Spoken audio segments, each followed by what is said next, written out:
భరతుడు అంటే మన దేశానికి పేరు వచ్చింది కదా ఒక భరతుడు, ఆ భరతుడు వేరే, ఈ భరతుడు వేరు. ఇలా ముగ్గురు నలుగురు భరతులను బట్టి మన దేశానికి భారతదేశము అనే పేరు వచ్చింది. ఇందులో ఒక భరతుడు ఈయన. ఈ భరతుడు చాలా గొప్పవాడు.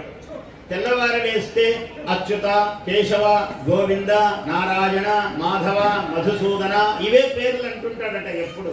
ఆయన గొప్ప చక్రవర్తి, ఏదో మామూలు వ్యక్తి కాదు ఆయన.